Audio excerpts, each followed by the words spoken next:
Advertencia: las opiniones vertidas en este programa son responsabilidad de quienes las emiten y no representan en lo absoluto la postura del Instituto Politécnico Nacional ni de la Fonoteca Nacional.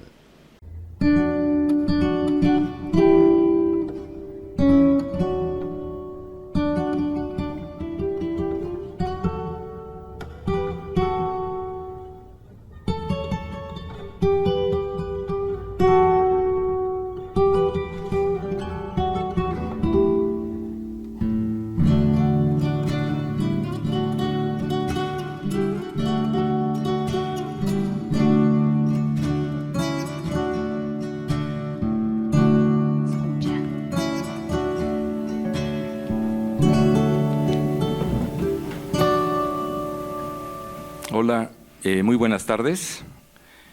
Muchas gracias por su presencia. A nombre de Francisco Rivas, director general de la Fonoteca Nacional, les damos a todos ustedes la más cordial bienvenida. Gracias por estar acá. El día de hoy vamos a continuar con el ciclo de conversatorios dedicados a la canción política en México, que iniciamos en la Fonoteca Nacional el pasado mes, pero que en la práctica iniciaron en el mes de julio en el coloquio que se llevó a cabo en el Politécnico. En esta ocasión tenemos una sesión muy especial porque primeramente contamos con la participación de dos de los promotores y organizadores de este encuentro.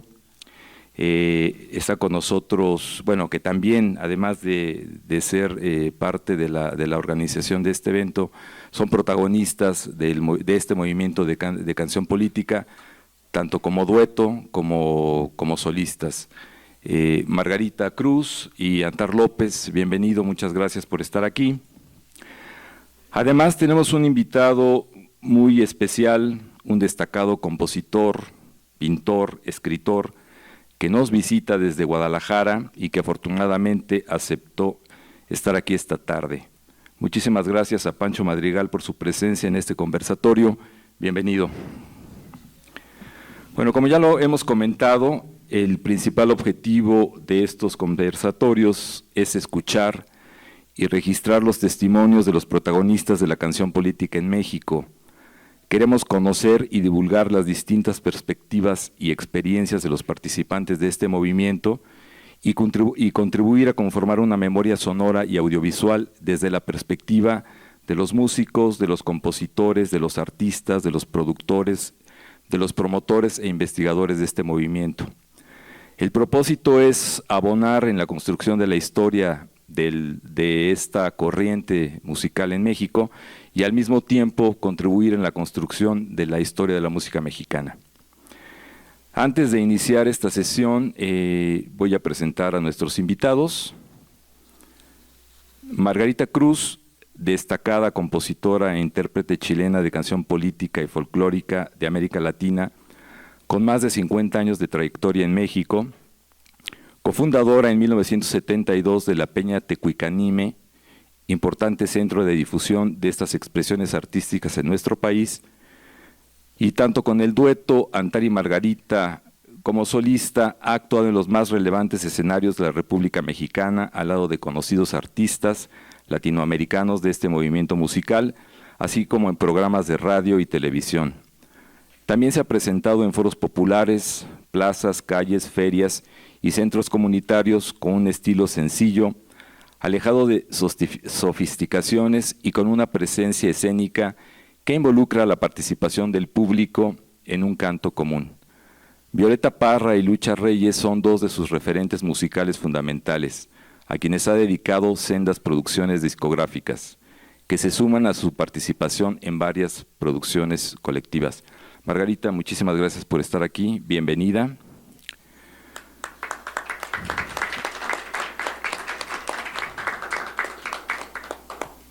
Antar López, intérprete de canción política y latinoamericana desde 1968, ha hecho de esta expresión artística su forma de militancia política. Desde hace más de 50 años hace dueto con Margarita Cruz, con quien fundó en 1972 la conocida Peña Tecuicanime, y actúa en numerosos espacios culturales y populares en nuestro país, y el extranjero, al lado de conocidos artistas mexicanos y latinoamericanos. Promotor cultural, ha impulsado la creación de organizaciones como la Liga Independiente de Músicos y Artistas Revolucionarios y el Comité Mexicano de la Nueva Canción. Y desde el ámbito institucional, artístico y educativo ha generado proyectos culturales aún vigentes. Bienvenido, Antar. Muchas gracias por estar acá. Gracias.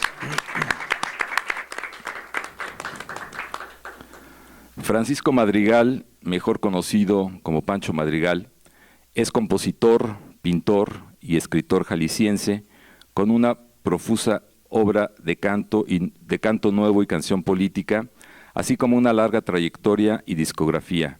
Su obra ha sido interpretada por los más destacados artistas mexicanos y latinoamericanos de este movimiento, con quienes ha compartido importantes escenarios en numerosas ocasiones. Sus composiciones abordan temas personales y sociales, de lo mágico a lo humorístico, con personajes populares como protagonistas.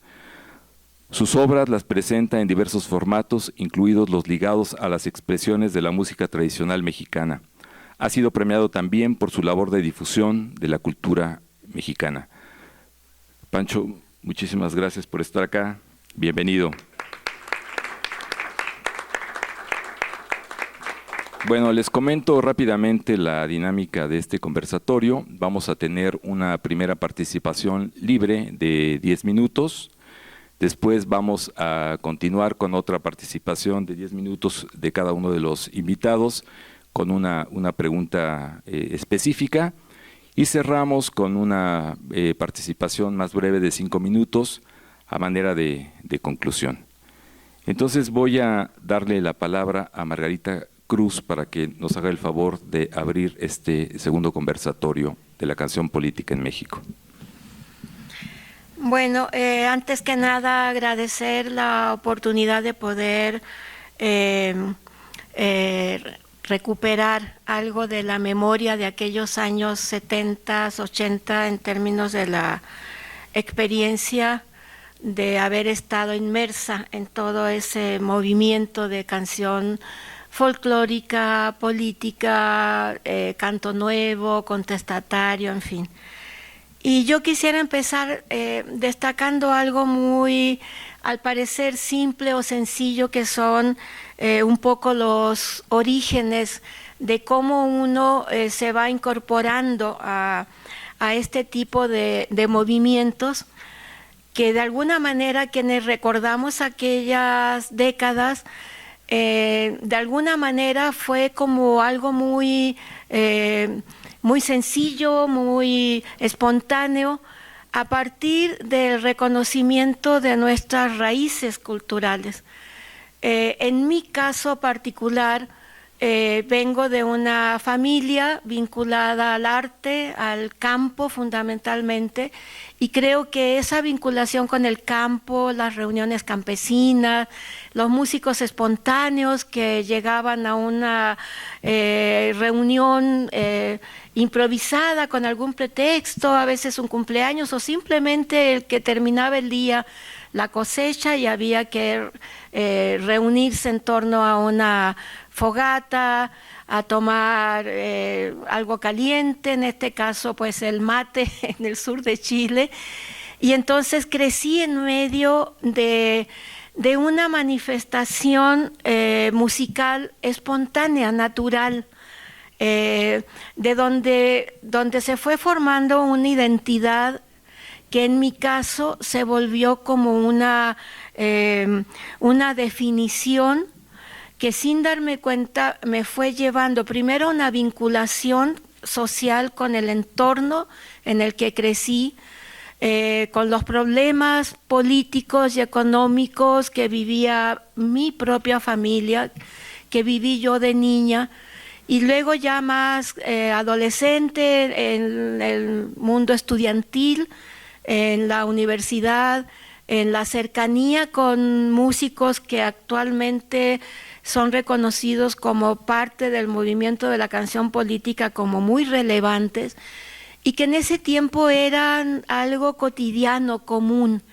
En las huelgas universitarias yo sentí la necesidad, ya venía cantando en coros estudiantiles, pero sentí la necesidad de aportar en una huelga donde toda la noche teníamos que estar cuidando la entrada de la universidad y no quedarnos dormidos, y para eso pues ahí estaba una guitarra, estaba el canto. Y en esos tiempos había una revista que se llamaba en Chile El Musiquero, que traía letras de canciones con todo y los dibujitos de las pisadas.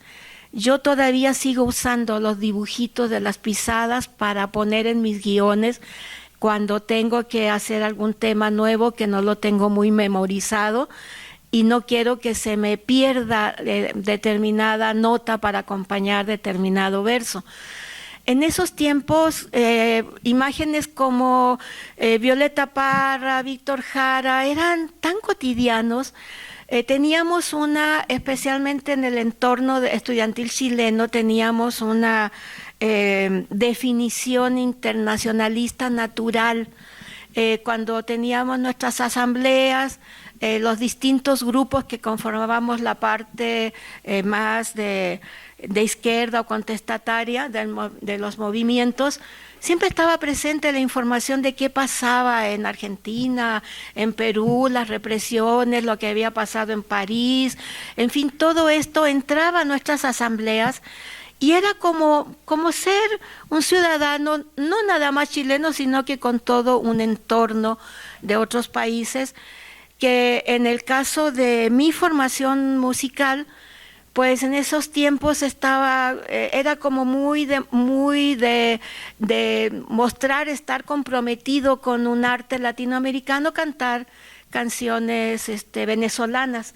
Había muchos venezolanos en el mundo estudiantil de esos tiempos donde yo estuve allá, y brasileños, me acuerdo. Y entonces era como lo del Yankee Go Home se traducía en cantar en español y conocer los ritmos, las sonoridades latinoamericanas, y todo eso era muy natural. El Víctor Jara por allá, en un rincón, la gente decía, no, mira, ahí está el Víctor cantando, y eso era totalmente natural para nosotros, no era algo como inusual. Entonces, sí quisiera en esta primera parte un poquito ubicar ese contexto que hace que uno vaya formando una identidad y se vaya comprometiendo con los movimientos sociales que nos rodean, con la problemática política, económica, especialmente la económica, que en mi caso también marcó mucho de mis primeros tiempos, esa sensibilidad hacia estar en contra de las injusticias, ese entorno estudiantil que también era parte de una identidad, y que todo eso fue conformando una personalidad como la de muchos de grandes y desconocidos artistas del medio latinoamericano, y es una parte que a veces no se toma muy en cuenta, y sin embargo es como la base, el sustento, la raíz, que no se pierde nunca, ahí está dentro de uno, a menos que algunas circunstancias lo lleven a uno en el transcurso de la vida pues a otro tipo de aspiraciones. En mi caso fue muy natural, o sea, vengo de esas fiestas campesinas donde se cantaba pues a todo pulmón, donde mencionar los cantos trágicos de la Violetita que mi mamá cantaba, y que a veces después de una fiesta, ya en la madrugada, al regresar y tener que atravesar ríos bajitos en una camioneta con todo el mundo cantando atrás, mi padre tocando el acordeón o el violín y todo, esa fiesta que es campesina, a veces yo oía de niña que le decían a mi mamá, doña Fresita, no se le vaya a ocurrir cantar las maldiciones de la Violetita, porque eso quería decir que entonces nos íbamos a ir con maldiciones y la camioneta se iba a atascar a la mitad de un río, que aunque bajito, pues teníamos que bajarnos y empujar la camioneta, en fin. Entonces, todas esas cosas, desde mi punto de vista, son un caldo que ha nutrido el arranque de muchos de los artistas que después siguieron algunos caminos de mucha relevancia, de mucha exposición, y otros que también seguimos caminos muy sencillos, un poco como en los laterales, ¿no? Como las orillas de los ríos del sur de Chile, que yo recuerdo mucho y recreo mucho cuando compongo o en las canciones que escojo para interpretar, porque desde mi punto de vista la canción política tiene un amplio abanico de temáticas y motivaciones, entre las que está el amor a la tierra, el paisaje, el ser leal a un compañero, a una compañera, y mantener esa capacidad de asombro que tiene la gente, especialmente la gente que vive vinculada a la tierra, al campo, a los pequeños poblados, de asombrarse de una luna enorme que de repente surge en el horizonte, o de las innumerables historias campesinas que nutren mucha de la fantasía y el imaginario que se nos viene en esos momentos en que, como dicen los expertos, baja la musa y uno tiene ganas de componer, y curiosamente salen ese tipo de acercamientos literarios. Eso es lo que yo tendría que decir en un comienzo. Muchísimas gracias, Margarita.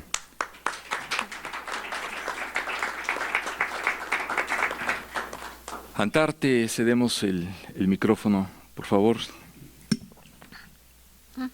Con uno. Con los dos. Margarita trae un reloj integrado. 10 minutos justo. Lo voy a recordar en el futuro. Bueno, miren, realmente el agradecimiento a la Fonoteca y al Politécnico va mucho más allá de la formalidad, porque lo más importante de esto pudiera parecer que es el material grabado que formará parte de un micrositio, repositorio o como se le llame aquí en la Fonoteca, testimonios de personajes vivos que todavía quedamos, no por mucho tiempo, y que podrán ser escuchados en su propia voz. Ese es fundamental. El contenido, por supuesto, pero el contenido narrado por los protagonistas. Habrá muchos conversatorios más, porque somos muchos los que hemos participado en este tipo de cosas. Pareciera que eso es lo más importante, pero no. Lo más importante es como lo que pasó ayer. A Pancho hacía mucho tiempo que no lo veíamos. Había personajes conocidos de la canción política en México como Paco Barrios el Mastuerzo, antes Botellita de Jerez, antes Los Nacos, que no conocía a Pancho Madrigal. Entonces, aprovechando la presencia de Pancho, nos reunimos en casa y fue maravilloso. Eso es lo más importante, la parte emocional. La parte de disfrutarnos, de vernos, de escucharnos, porque obviamente apareció la guitarra y apareció el canto. Porque, como comentábamos, en aquellos años nosotros hacíamos lo que hacíamos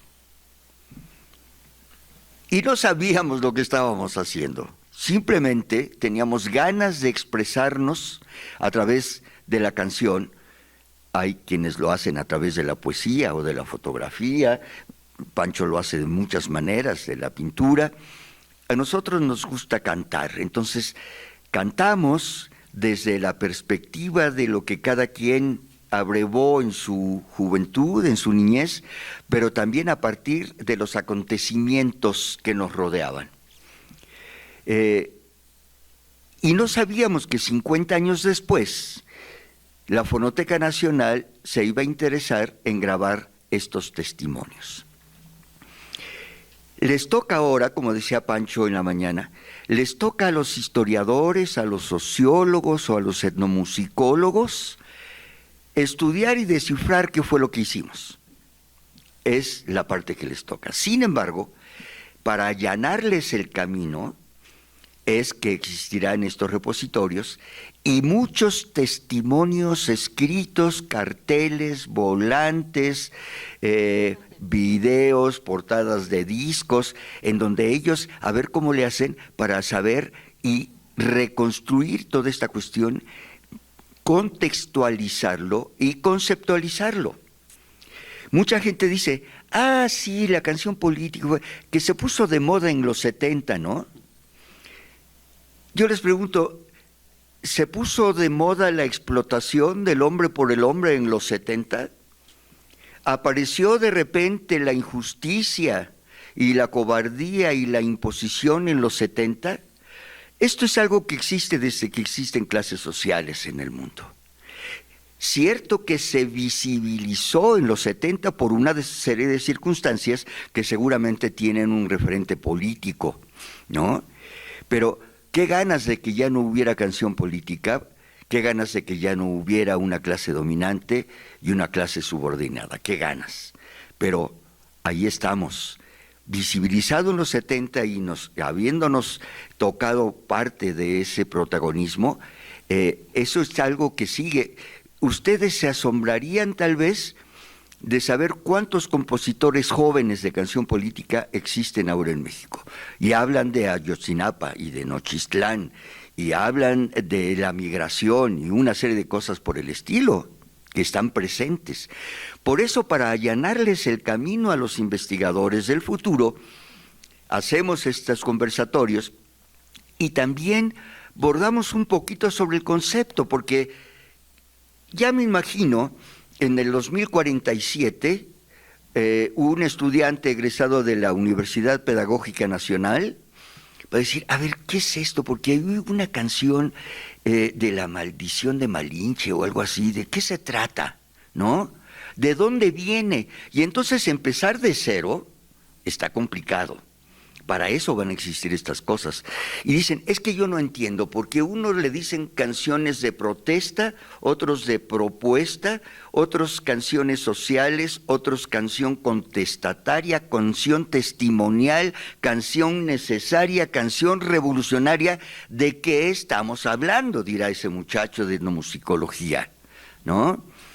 Y sí, como nosotros hacíamos lo que hacíamos, a veces eran canciones que protestaban, como muchísimas que conocemos. A veces hay canciones que testimonian, como las de Judith Reyes, por ejemplo. A veces hay canciones propositivas. A veces hay canciones que proponen un futuro distinto al actual a través de un cambio social radical, de una revolución, y son canciones revolucionarias. A veces son canciones de denuncia, que hablan de lo que no hablan los medios comerciales de difusión. Por eso es que esta diáspora de nombres de la canción política está ahí. ¿Por qué le llamamos canción política en este conversatorio? Como un nombre más, nada más que hay una razón, a mi modo de ver, y es lo que quiero exponer, fundamental.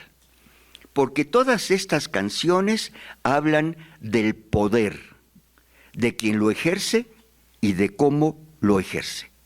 La política es eso, es el estudio y el ejercicio del poder, de quien lo ejerce, que son las clases dominantes, y de quienes lo sufren, que son las clases subalternas. Ya sea de protesta, testimonial, necesaria, revolucionaria, de propuesta, todas estas canciones nos enfrentan al poder. O sea, estamos hablando de política. Sea cual sea la versión, siempre estamos hablando de un problema del ejercicio de la política. Por eso es que lo que une a todo este conjunto de piezas es su posición ante el poder, ante el ejercicio del poder. Por eso le llamamos canción política. Y esta canción política existirá, insisto, mientras la gente quiera expresarse de alguna manera. hay distintas formas en que los compositores y los intérpretes de la canción política han elegido su cauce. Algunos de nosotros hemos elegido formatos ligados a la canción popular, a la canción tradicional, a la canción folclórica. Es tal vez un poco lo que nos hermana a quienes estamos aquí sentados en esta mesa. Y cantamos corridos, cantamos guapangos, cantamos sones jaliscienses, porque como dice Margarita, pues es la música que conocemos, ¿no? Yo me imagino a un muchacho que vive en el Sotavento veracruzano y que ha oído en las fiestas a los grupos jarochos y que le dan ganas de componer. ¿Qué hace? Pues coge una jarana y que toca, pues un son jarocho, ¿no es cierto? Y esto fue lo que nutrió mucho la canción política en aquellos tiempos. Pero hete aquí que había una corriente muy importante, poco conocida en México en sus aspectos más importantes, que era el rock, por ejemplo. Porque lo que conocíamos en México eran las baladitas insulsas, la parte más comercial del asunto, la canción que se masticaba y se desechaba. Pero entonces conocimos expresiones del rock mexicano que recuperaban ese espíritu original contestatario del blues, del gospel, del rock, que fue hermanándose con el movimiento de la canción política. Hicimos aquí un conversatorio anterior en donde estuvieron dos representantes de esas corrientes, fue maravilloso. Pepe Ávila de los folcloristas, los más cercanos al ejercicio tradicional de la canción popular y política, y Guillermo Briceño, el más contestatario de los rockeros mexicanos, bueno, no sé si el más, pero uno de los más, que permitieron en algún momento el reencuentro de estas dos corrientes. Y hay otras maneras. Ahora los jóvenes hacen con el reggae y hacen con el, ¿cómo se llama esta cosa? El reggaetón, o con la canción, con la música de banda, con lo que se les pegue la gana. Vamos, yo estoy esperando a que se les pase el furor de la tontería de los contenidos para que empecemos a oír corridos tumbados con una expresión política específica. Va a ser maravilloso porque los intérpretes del bajo sexto de los corridos tumbados es maravilloso. Entonces, este es el contexto general en donde yo siento que estamos hablando de la canción política.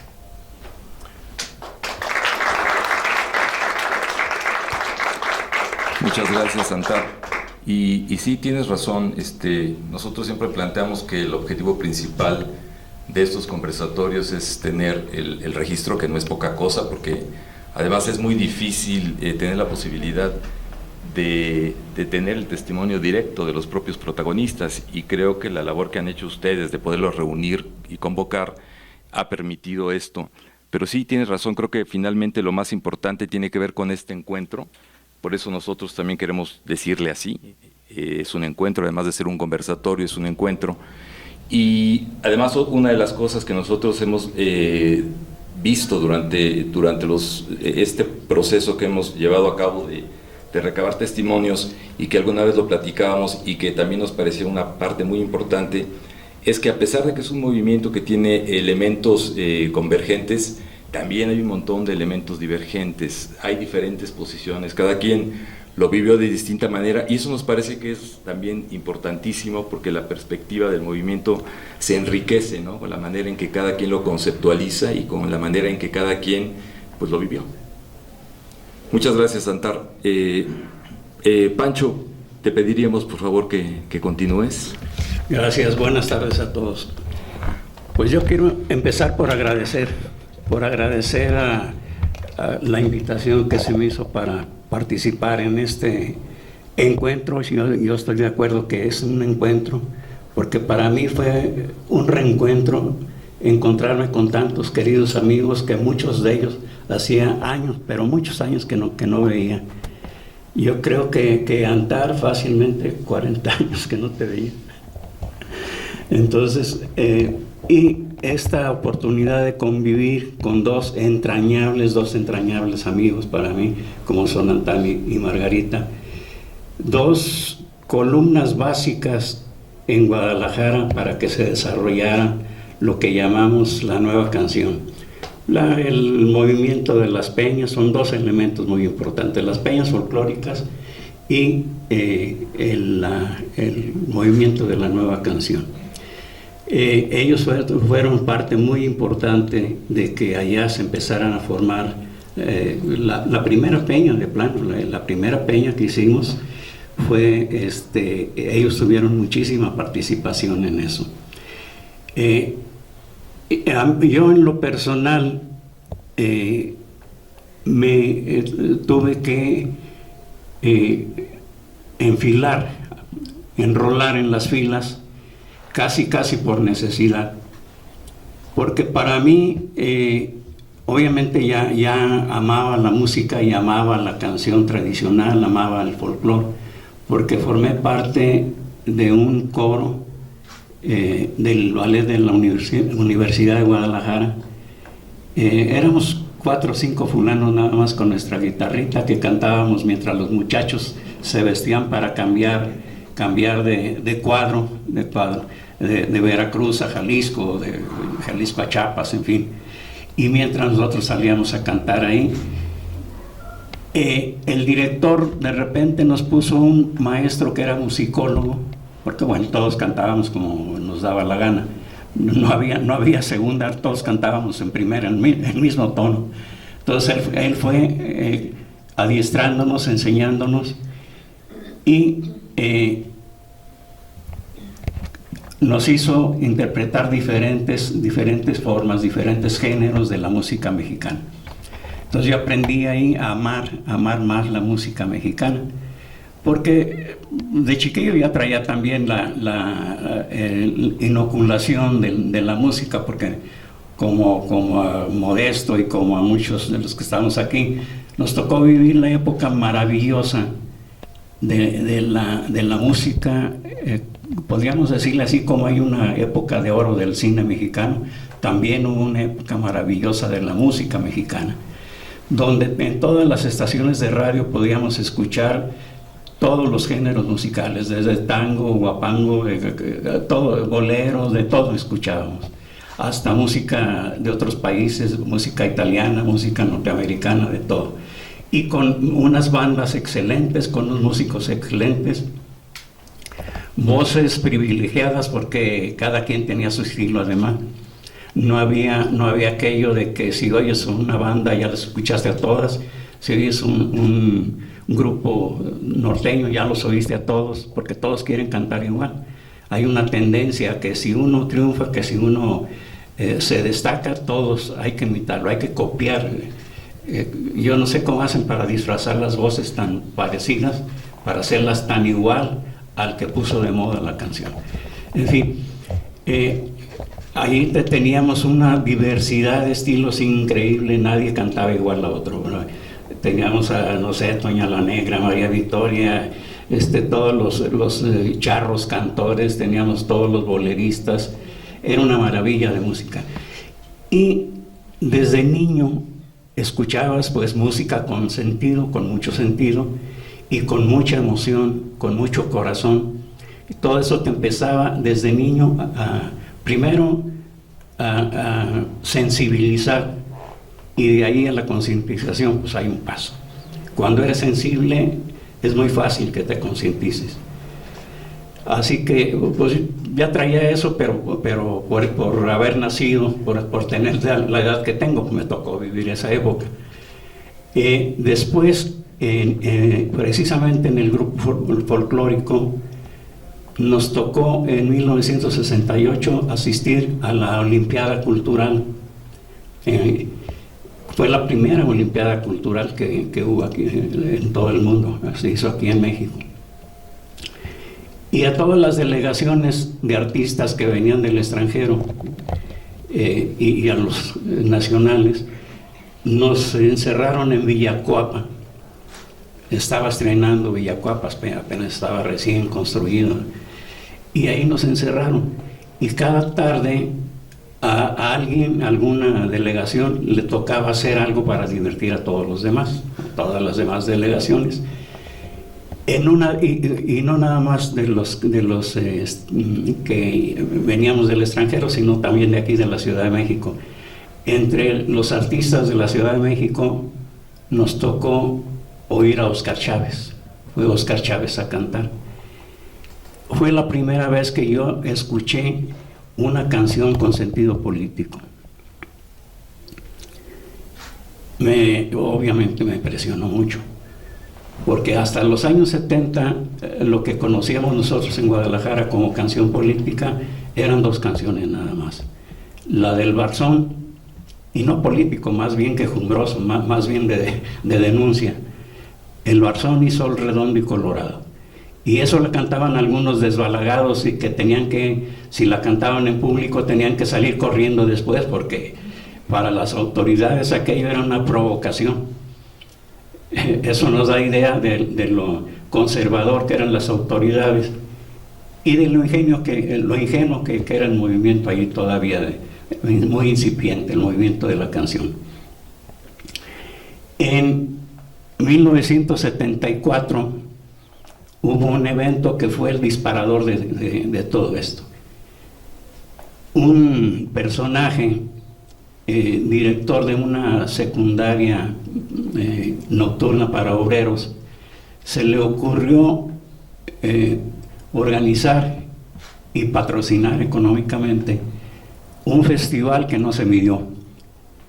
Le llamamos el primer festival Canto Nuestro. Invitó a Óscar Chávez con Mario Ardila, Tegua, Antari Margarita, los Cantores de América, los Baraguao, y no sé si 4 o 5 grupos más, que no me acuerdo en este momento. Imagínense lo que sería económicamente mover a toda esta gente y los emolumentos, el pago para esta gente. El evento se llevó a cabo en el auditorio, en el principal auditorio de Guadalajara, que es el Auditorio Benito Juárez. Eso fue en marzo del 74. En ese tiempo las autoridades eran de lo más cerradas, de lo más era terrible. En Guadalajara vivimos una época terrible de represión. De manera misteriosa avisaron un día antes que se cambiaba el horario de la presentación. De estar programado para las 6 de la tarde, no sé si serían las autoridades del auditorio o si serían las autoridades del municipio, no sé quién sería, pero nunca supimos. Pero se cambió arbitrariamente el horario. Teníamos que ir en lugar de la tarde, en la mañana. No había manera, pues estamos hablando del 74, no había manera de avisarle a la gente que ya había comprado boletos que se había cambiado el horario, y mucho menos a los que pensaban comprarlo en taquilla. Para colmo, mágicamente también desaparecieron las rutas de camiones. El auditorio estaba fuera de la ciudad, entonces no había manera de llegar. Los pocos que llegaron caminando, cansados. Y pues no tengo que decirles que había más gente arriba que abajo. Las butacas no sé cuántas serían, pero creo que no llegaban a 30.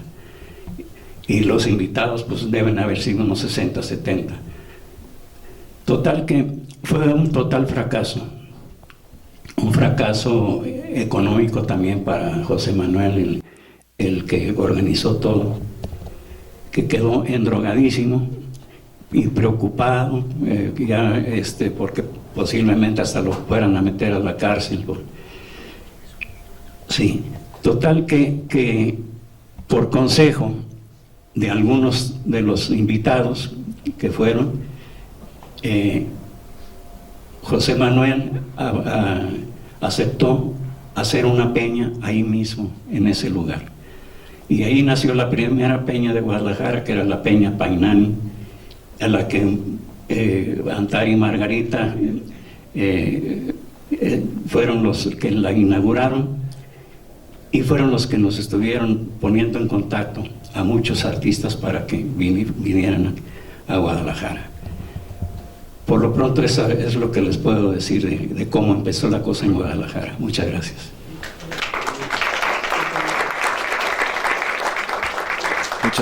Muchas gracias a Pancho Madrigal por sus comentarios. Vamos a pasar a una segunda parte de este conversatorio con algunas preguntas temáticas. La canción política ha utilizado diversos espacios para presentar sus propuestas artísticas y musicales, escenarios alternativos que son parte de sus características distintivas, entre ellos la calle, las plazas públicas, las universidades, los foros alternativos y las peñas. Estas últimas jugaron un destacado papel en la difusión y divulgación de esta música. Le quiero preguntar a Margarita Cruz, ¿cuál fue la importancia de las peñas en la conformación de este movimiento en Chile, en América Latina y particularmente en México? Bueno, tendría que empezar por cómo surgió la peña que nosotros hicimos, la Peña Tecuicanime. Nosotros estábamos en los años 70, 71, pues cantando por todos lados, y de pronto surgió en una, creo que está apagado, sí, ahora sí ya, surgió en una reunión familiar. Alguien dijo, es que ustedes necesitan, o sea, cantábamos en distintos foros, nos invitaban, íbamos, y en una reunión familiar dicen, es que ustedes necesitan tener su propio espacio para cantar. Y ahí se desencadenó, fue el punto de partida, primero pues el entusiasmo de nosotros como dueto pequeñito que estábamos en esos tiempos cantando. Surgió la idea de hacer una peña. Antara había estado en Chile en la peña de Violeta Parra. Yo tenía algunas nociones de lo que podían ser las peñas en ese tiempo, y bueno, pues nos abocamos a la tarea, tanto por un lado el entusiasmo y por otro lado la parte práctica. Una peña no se podía hacer nada más con ganas, sino que era necesario explorar espacios, cuestiones, pagos, permisos, en fin. Y fue muy interesante porque la idea se desarrolló en torno a algunos objetivos que hasta el día de hoy son los objetivos de todo nuestro trabajo. Primero, un lugar de encuentro sencillo, accesible, económicamente tan accesible que llegaron momentos de nuestra peña en los cuales debíamos un año de renta. Y el dueño de la casa muy comprometido con nosotros, pero necesitaba su pago, y el público nos rescataba de cerrar la peña por problemas económicos. Recuerdo mucho una peña en donde ya nos despedíamos y todos ahí muy sensibilizados, y gente sacando un cheque, un billete. La cosa era que no se cerrara la peña. Entonces uno de los objetivos era eso. Entonces me acuerdo que cuando diseñamos, pues pensamos en un precio que inclusive lo tenemos en el primer cartel de la peña, que si algún economista hace un comparativo, pues los estudiantes casi entraban gratuitamente, estudiantes con credencial, el público en general. Se diseñó que hubiera un alimento, pero en un intermedio, para que no se estorbara con estas personas que van pasando las charolas y van llevando comida a las mesas y están como empujando a que la gente consuma. No, era una peña no consumista. La comida era en un intermedio, los famosos molletes y café. Yo me he encontrado, a veces me pasó en Baja California, encontré unas gentes que se habían conocido en La Peña y de repente me dijeron, ay, esos molletes tan ricos que tú hacías, la gente tiene el mito de que yo hacía los molletes. Pues no, yo no los hacía, no nos daba ni tiempo porque organizábamos toda La Peña. Entonces, uno de los objetivos era que fuera accesible, primero. Segundo, que la gente que fuera interactuara con los artistas, pero se respetara y se escuchara el trabajo de los artistas. Ya habían aparecido algunas peñas que, bueno, yo que siempre he sido medio claridosa para hablar, eso es muy de chilenos, argentinos, y no me dejará mentir Modesto, que somos muy claridosos. Yo decía, no son peñas, son cafés cantantes. Y los cafés cantantes, pues claro, tenían detrás de sí la presión de tener que cubrir determinados requerimientos económicos. En el caso de nuestra peña, lo único que teníamos que cubrir pues era la renta, y los artistas actuaban gratuitamente. Teníamos una gran solidaridad del medio, y lo hicimos así como se pensó que fuera un lugar para que cantaran Tari y Margarita. Era un lugar para que cantaran todos los que quisieran cantar. Se diseñó algo muy interesante que fue la Peña Libre. Hay compañeros, actualmente músicos, que no los voy a nombrar, pero que surgieron de la Peña Libre. Terminaba la peña y se subía uno que había en su casa preparado una canción y se subía y el público lo acogía y lo aplaudía. En fin, diseñamos muchísimas cosas en ese tiempo y se volvió un espacio que ahora que estamos en estos encuentros y reencuentros, a mí me sorprende la memoria que se fue quedando en todos estos artistas, compañeros que ahora han recorrido estos 50 años que dice Antar, más de 50, en mi caso ya 53 años de recorrido, y que recuerdan como punto de partida La Peña. Y otro objetivo era estar totalmente sensibles y dispuestos a la solidaridad. O sea, a veces íbamos en patota, un montón de grupos, como dice Pancho, pues íbamos todos a Guadalajara, o íbamos con los compañeros migrantes a San Antonio, Texas, en fin, andábamos por todas partes donde fuera necesario nuestro canto. Y entonces, ahí en esos tiempos, en el caso mío, yo no me preocupaba mucho por darle como una conceptualización a lo que hacía.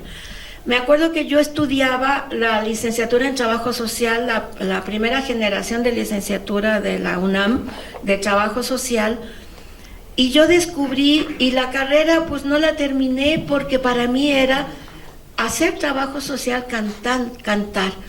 Era una persona también muy... todo lo que hablo ahora no lo hablaba en esos tiempos, porque por ser extranjera había como todo ese miedo que te metían de que a un extranjero pues lo ponían en la frontera sin papeles, sin nada, y a mí esa imagen me aterraba. Entonces yo decía, bueno, pues si un judicial dice que por qué estoy cantando estas canciones, pues me escudo, no, pues es que soy la novia del que está cantando, está despotricando contra el gobierno. Yo no, yo estoy nada más cantando. Entonces yo encontré en el canto una herramienta para expresarme como me expresaba en mi país, en las asambleas, y era toda así muy, muy contestataria. Y eso pues un poquito la primera década, los 70, yo estuve con una voz muy pequeñita, muy atrás de. En medio de eso, La Peña es un referente a estas reuniones que yo recuerdo de mi niñez y parte de mi adolescencia en el campo.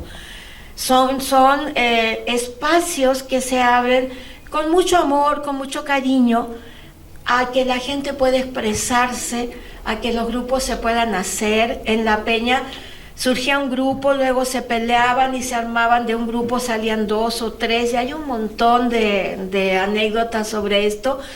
Y entonces ese es un poco, podría ahorita, hay compañeros que han hecho investigaciones muy extensas. De repente se hizo como un semillero de peñas, las que yo reconocí tanto en la Ciudad de México como en algunos estados de la República, Y un poco esa era la intención, un espacio para expresarse los artistas de aquellos tiempos que tenían algo que decir, y muchos de ellos, algunos de ellos que ahora son figuras muy importantes de este movimiento de la canción política en México, tuvieron su espacio y un acogimiento muy amoroso. Yo me acuerdo que ahí yo desplegué toda esa generosidad que traigo desde que era niña, de regalarme, de apoyar.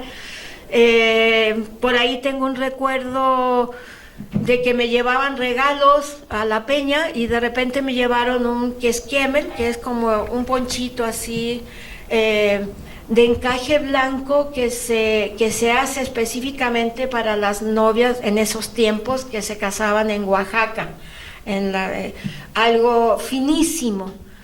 Y bueno, pues llegaban a la peña a veces artistas como Daniel Biglietti, Los Puebla, en fin, muchos artistas de Latinoamérica y Cuba, y nosotros agarrábamos lo que nos habían regalado, se los regalábamos. Y recuerdo haber regalado ese quesquemel para la esposa de Daniel Biglietti, que bueno, espero que lo haya apreciado. Pero así éramos, era una peña, era un espacio generoso, espontáneo, que bueno, la gente decía que no era una peña, era una peñuscadero, porque cuando venía, por ejemplo, algún artista de fuera, que inclusive alguna vez nos regañó Jorge Saldaña, porque nosotros nos enterábamos que iba a venir tal artista, ¿no? Que iban a venir Los Puebla, o cuando llegó Ángel Parra, en fin, y nosotros nos enterábamos y los íbamos a recoger con una manta al aeropuerto, y los presentábamos antes de que se presentaran en la televisión con los que los traían, lo presentábamos nosotros. Y una vez me acuerdo que Jorge Saldaña dijo, oye, ¿qué les pasa? ¿No? Porque por supuesto la peña se colgaba la gente de la ventana, se metía en el patio, por eso decían que era una peñuscadero. Y creo que todo ese desborde emocional, de generosidad, de cariño, de identidad latinoamericana, pues al menos en mi caso y en el caso de Antar y de Pancho, de muchos que estuvimos en esos tiempos, es algo que sigue caminando con nosotros, y no tendría más que decir de las peñas, excepto que siguen siendo espacios para reencuentros muy gozosos, como la peña que se armó ayer en casa de Antar. Muchísimas gracias, Margarita.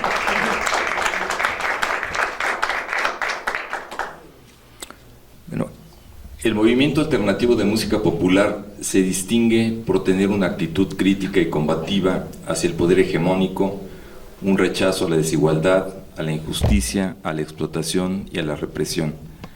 Esta posición crítica también se ha manifestado hacia la industria del espectáculo y los medios de comunicación masiva. Es un movimiento cultural con una postura política explícita. Antar, ¿hubo militancia política entre los protagonistas de este movimiento? ¿Cómo se dio esta militancia y qué papel jugó en el movimiento? Gracias. Ahora que escucho a Margarita y a Pancho, y conste que ya lo sabía, me da como que penita entrar en temas tan solemnes como los que yo toco, pero pues ya ni modo, eso era lo que traía preparado, y que me parece que es importante, junto con este color tan espléndido que Margarita y Pancho le ponen a esta historia que está llena de colores de distintos matices. Pero sí, yo diría que la pregunta podría enfocarse más a una militancia partidaria, porque un activismo político, claro que lo había, era la esencia del asunto. Pero ¿quiénes decidieron vincular su actividad política con una militancia partidaria en aquellos momentos?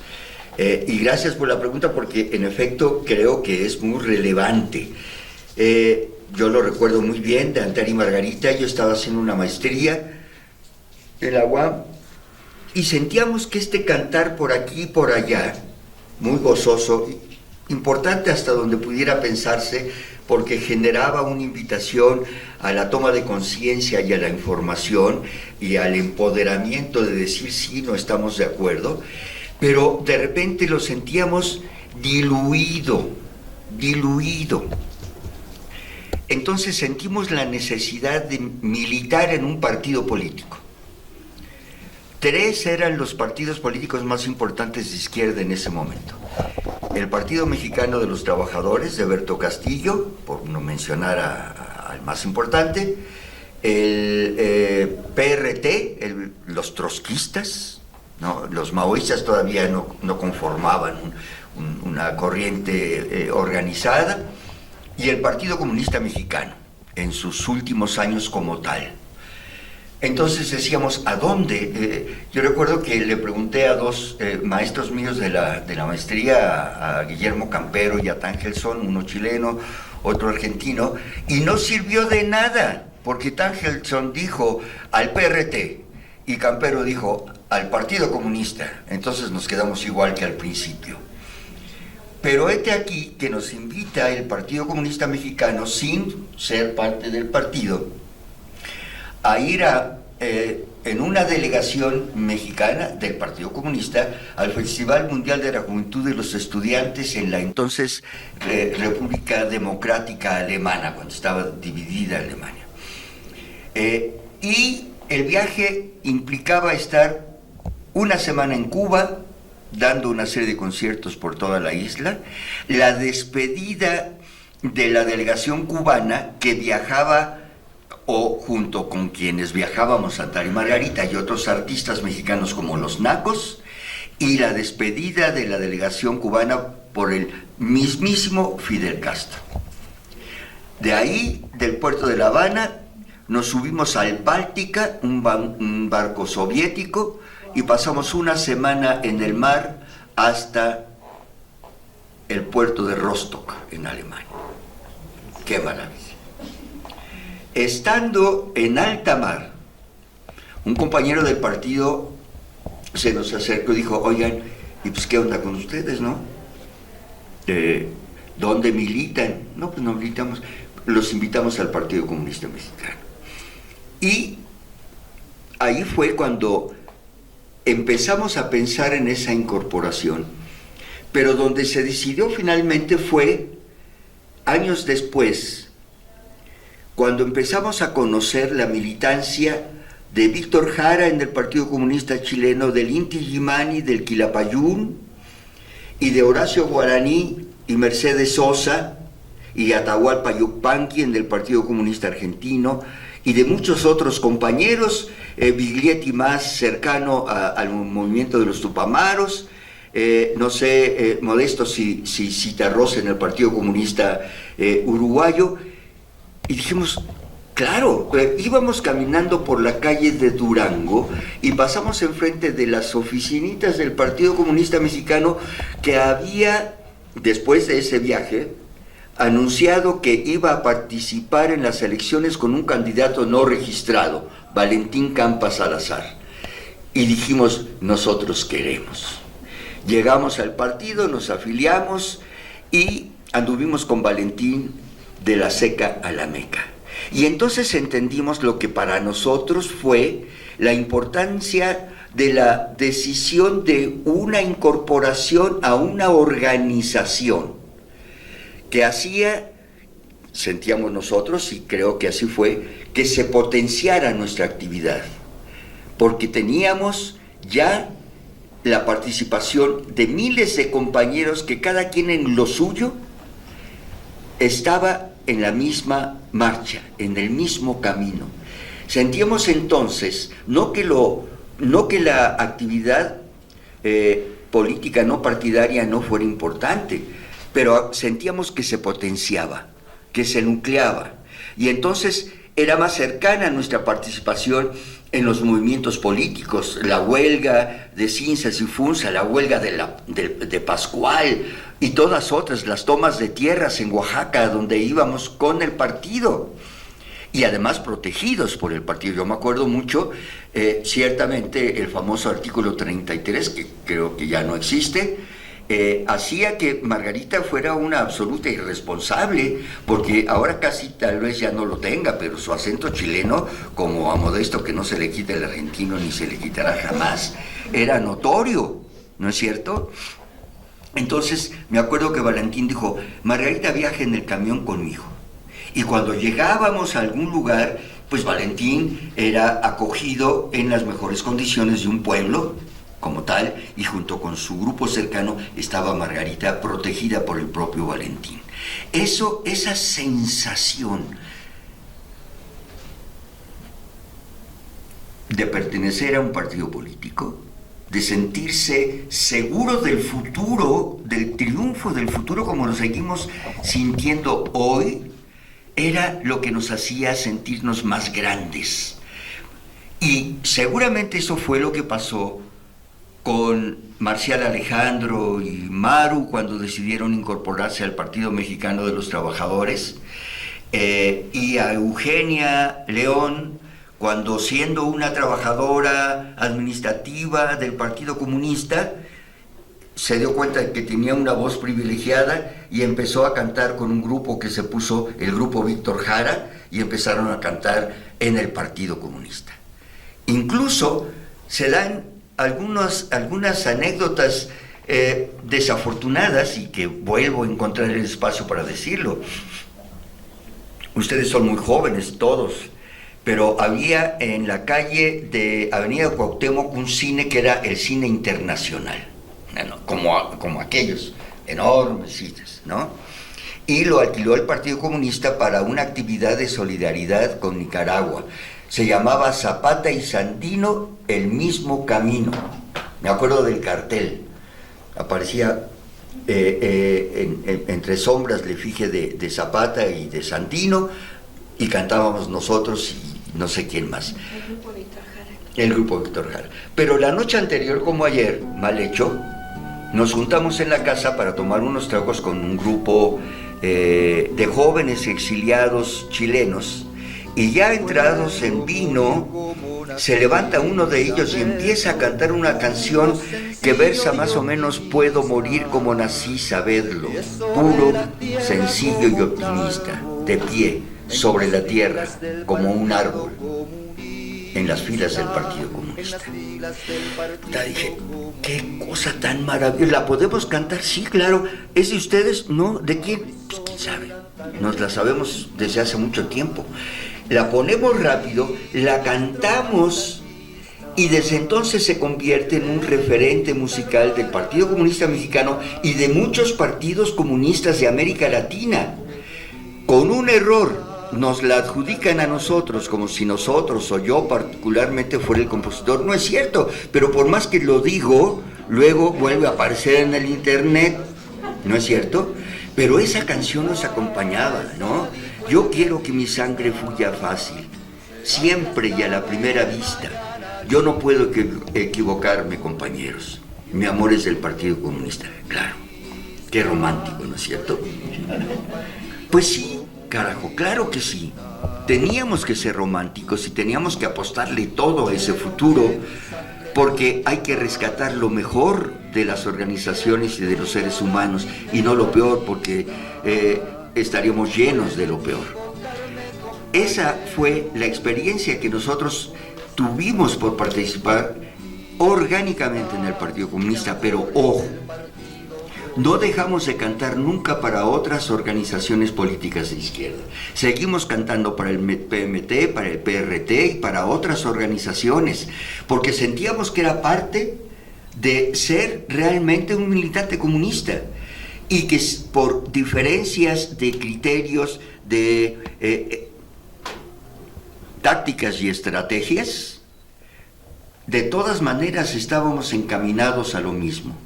Por eso nuestra militancia en el partido no obstaculizó nunca cantar para organizaciones incluso extremistas en el espectro político mexicano.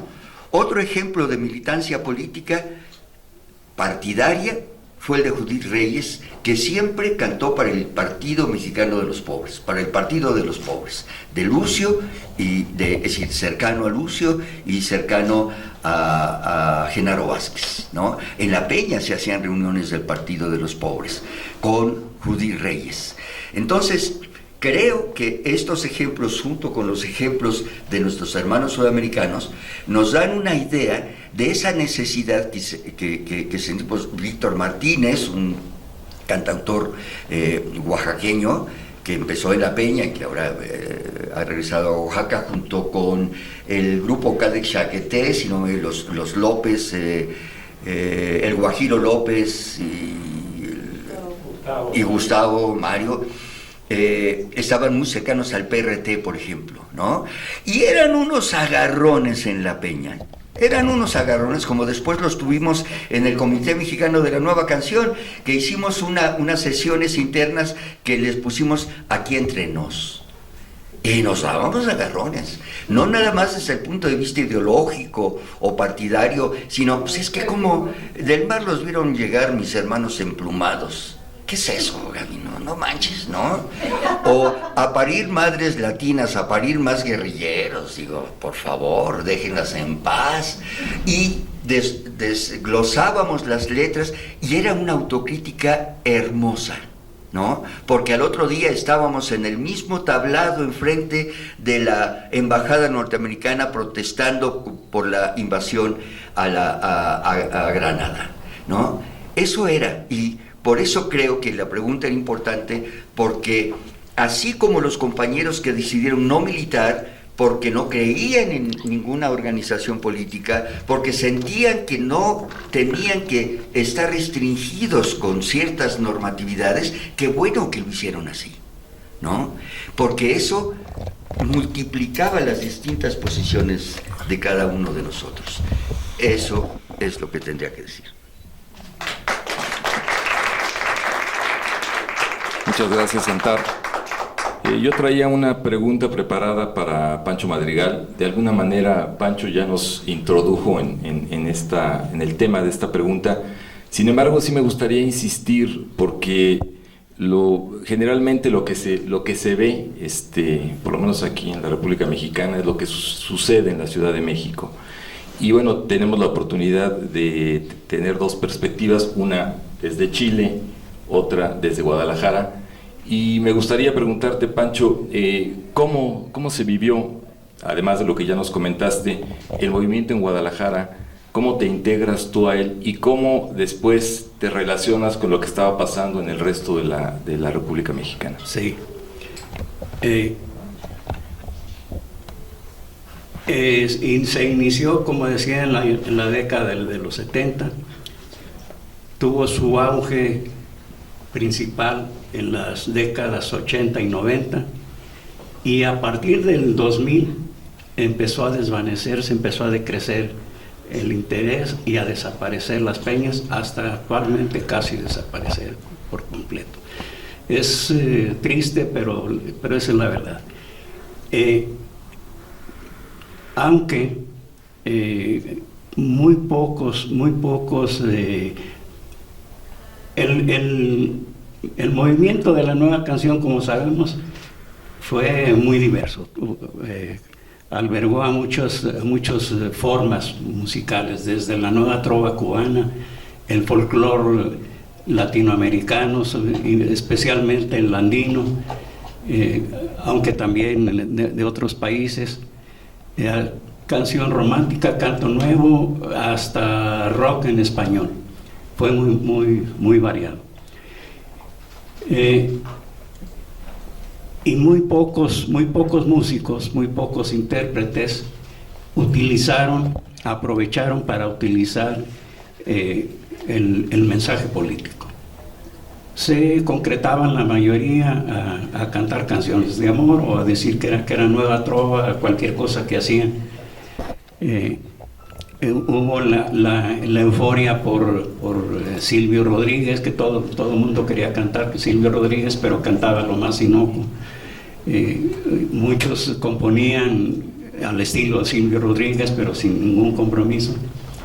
Entonces yo creo que cuando una cosa no tiene sustancia, no tiene fundamento, se desvanece por sí misma sin necesidad que nadie intervenga para que se desvanezca.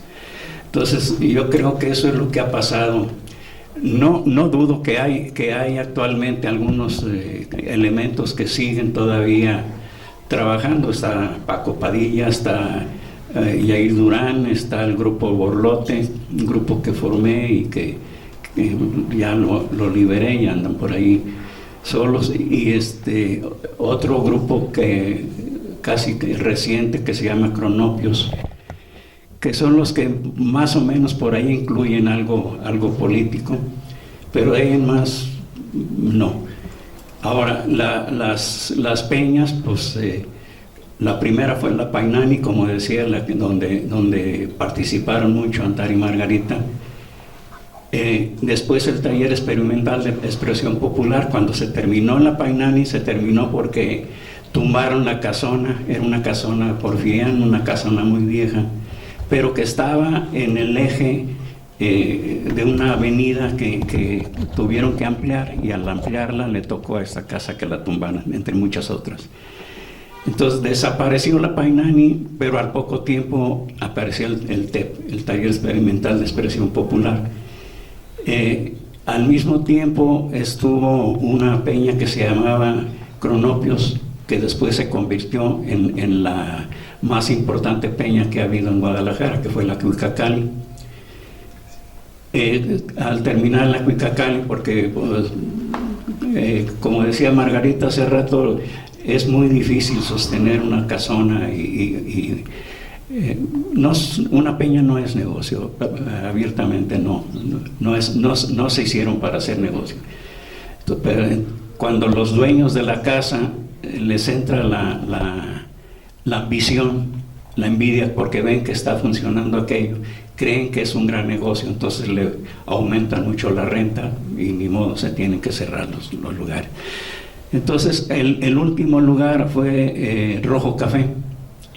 Rojo Café, que también desapareció allá hace 4 o 5 años, al mismo tiempo que desapareció otra peñita que se llamaba Solo Bohemios, de Alberto Escobar. Desapareció también. Entonces ahorita los pocos intentos que ha habido no han funcionado, no han cuajado. Así que pues no hay movimiento ahorita importante en Guadalajara musical. Bueno, pues quedó suficiente tiempo, Pancho, si nos quieres compartir algunas otras cosas. Bueno, me hizo acordar, Margarita, de una anécdota, los dos, porque los dos me hicieron acordar la misma anécdota. La primera vez que Margarita nos invitó a mi grupo, los Maciusares, mi grupo no teníamos, cuando nos iniciamos no teníamos instrumentos, más que una guitarra. Entonces tocábamos con desperdicios, herramientas y cosas así, tambos viejos, pero tambos de esos de petróleo. Y cuando nos invitaron ellos la primera vez a su peña, pues así veníamos con nada más una guitarrita y todo un montón de fierros viejos, todos. Sí, todos adentro del tambo, toda la herramienta que había dentro del tambo. Y estaban precisamente en una reunión de esas que dicen, que nos comentó Antar, que era una cena de negros, estaban peleando ahí todos. Y nosotros estábamos en un rinconcito, nos habían invitado, pero nadie nos hacía caso, no nos pelaban. Estábamos sentados ahí y ellos agarradísimos, y ya se nos afiguraba que se iban a agarrar a golpes ahí. Y de repente yo creo que para calmar los ánimos, Margarita dijo, bueno, nosotros invitamos a un grupo de Guadalajara, ¿qué les parece si los oímos que canten algo? Y todos ya pues gruñendo y nada más agachaban la cabeza.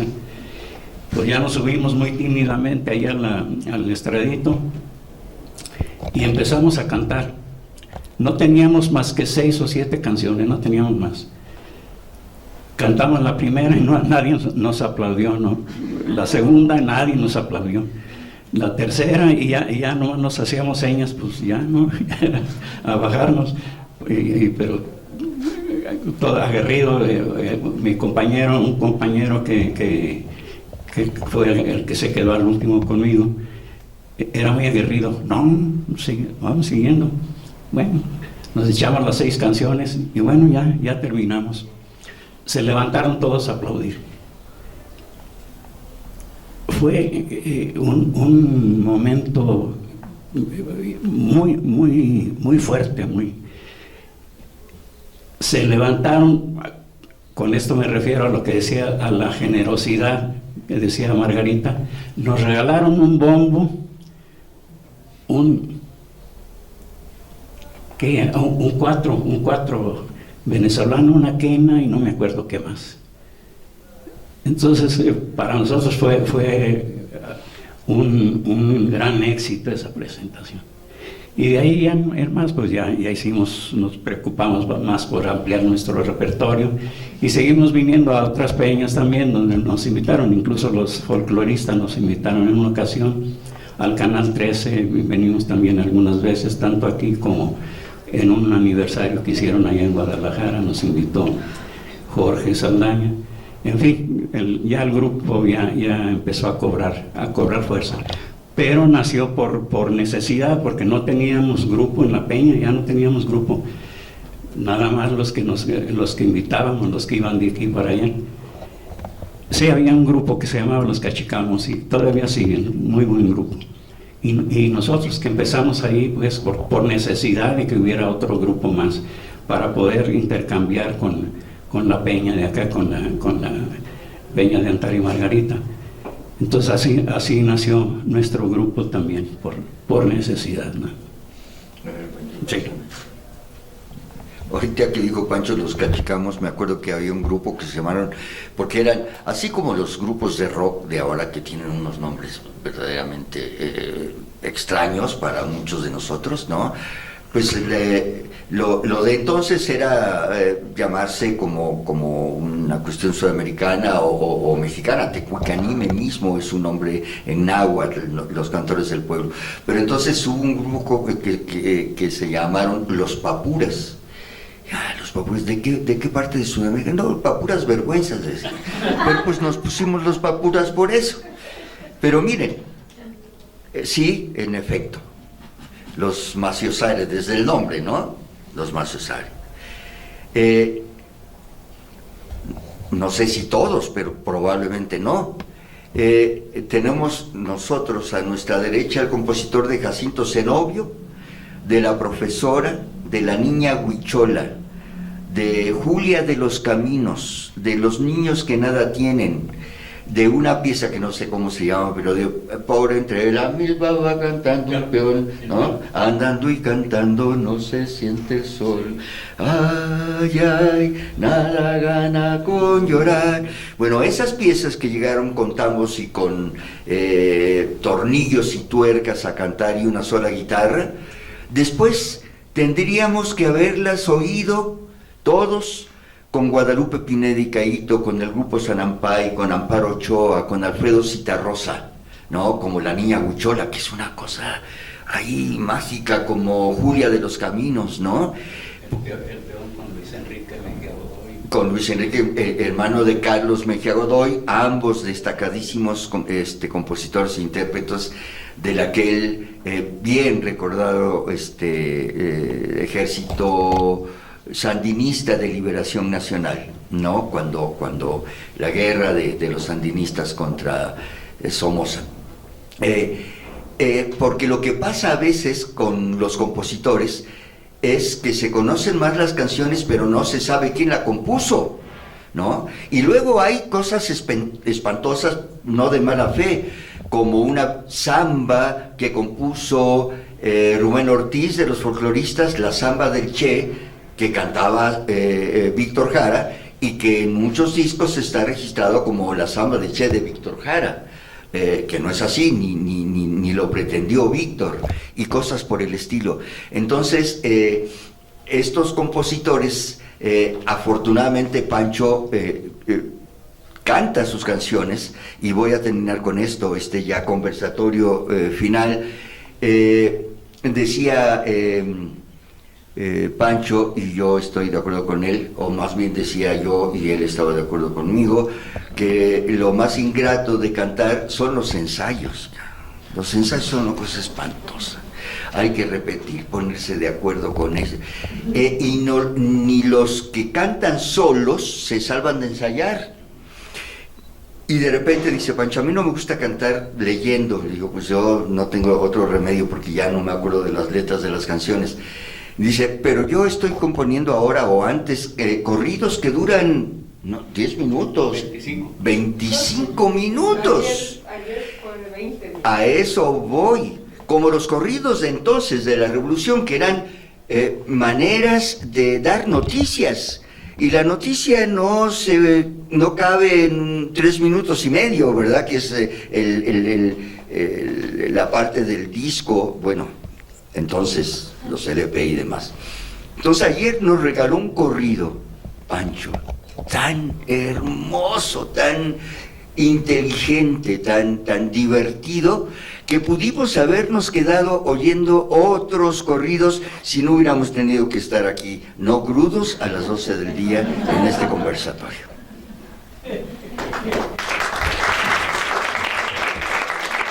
Muchas gracias, Santar, muchas gracias, Pancho Madrigal. Y también hay que olvidar que Pancho Madrigal no solamente es un extraordinario compositor, sino también ha logrado integrar en su trabajo la escritura, la literatura y la pintura, ¿no? Que también hay que destacarlo y que también valdría la pena conocerlo. Vamos a pasar a la penúltima parte de este conversatorio, a una participación pequeña para cerrar de nuestros invitados, para abrir un espacio para preguntas y comentarios. Entonces yo le pediría a Margarita Cruz que cierre su participación. 5 minutos de participación, por favor.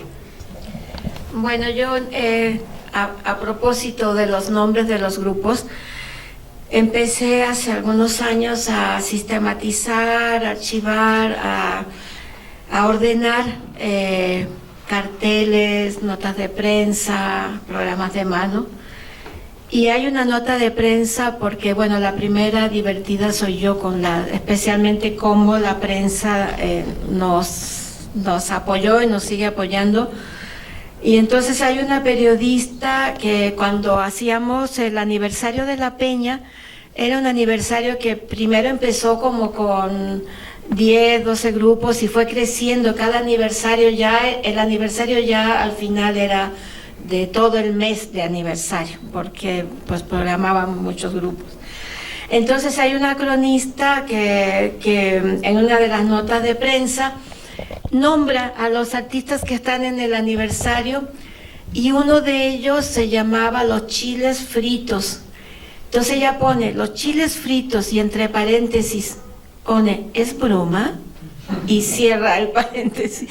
O sea, sí, a mí ese trabajo me sigue dando mucha satisfacción porque es un semillero y eso que es una pequeña partecita la de nosotros, ¿no? Imagínense todo lo de lo demás. Yo siempre digo que todo esto si se conjuntara en una narrativa, pues llenaríamos volúmenes y volúmenes y volúmenes de anécdotas. Siempre he pensado que los anecdotarios nos podrían dar mucho más ingresos que las actuaciones, porque sí son muy, muy interesantes. Bueno, yo cierro agradeciendo muchísimo que la Fonoteca y el Instituto Politécnico Nacional se hayan convertido en una especie de pedacito de campo fértil para sembrar la semilla de ideas que nos estaban dando vueltas, especialmente con el objetivo de sacarnos de nuestras casas y ponernos en un escenario o en un espacio como este para que no se pierda, porque ya hay mucha gente que ya se fue con sus recuerdos. Y lo que más agradezco es que nos hayan abierto la posibilidad de lo que han sido en estos últimos tiempos. Seguramente venían desde antes, pero bueno, yo que soy como una ostra y vivo más encerrada, no me había dado cuenta, que son estos encuentros, reencuentros y despedidas, que todo esto nos está retroalimentando y nos está regalando una energía adicional. O sea, a veces en las madrugadas, a las 4 o 5 de la mañana me despierto y me está dando vueltas una idea y busco en el WhatsApp de Antar y me doy cuenta que está también a esa misma hora, se ve que está trabajando. Qué bueno, esto es un regalo para nuestra edad, para la posibilidad, sin aspavientos y sin mayor cosa, de dejar estas historias, porque a las nuevas generaciones esto les viene bien. Cuando yo canto ante los estudiantes que a veces están esperando que llegue una cantante curvilínea y no sé qué, llega una cantante que le cuesta subir los peldaños y llega con falda larga y todo esto, me los voy ganando con esta parte espontánea, con esto de decirles que así como se la pasan viendo el celular, de repente pongan Horacio Guaraní y se vayan a la biografía y de repente eso te va enganchando y te va demostrando, por ejemplo, que vidas tan esforzadas y tan a contracorriente como de Violeta Parra, del mismo Víctor, de Atahualpa Yupanqui, de grandes personas, son mucho más interesantes que estar jugando en el celular y todo eso. Entonces, esa mirada sorprendida y al final eso de aplaudir y pedir otra, siento que ya se ganó algo, que ya se sembró ahí una semillita de un atractivo. Y si más encima de eso ponemos un cuaderno para que la gente deje sus datos, para que les avisen de otros programas, eso también es una enorme ganancia. Con un proyecto que acabamos de terminar, una primera etapa de cantos del Fondo de Cultura Económica, pues empecé a recoger esos teléfonos y he tenido que mandarles a decir que esos teléfonos son para que les avisemos de otros eventos, pero no para platicar, porque empiezan a platicar, me mandan mensajes de voz, Margarita, qué gusto, mira, y yo tengo esto, y yo tengo esto otro, y yo me siento, por supuesto, con la responsabilidad, y quisiera que el día tuviera 48 horas, pues de responderle a cada quien y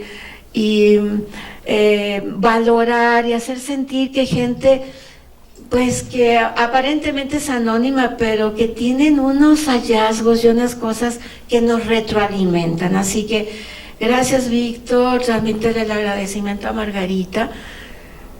Estoy muy emocionada, les agradezco mucho. Gracias.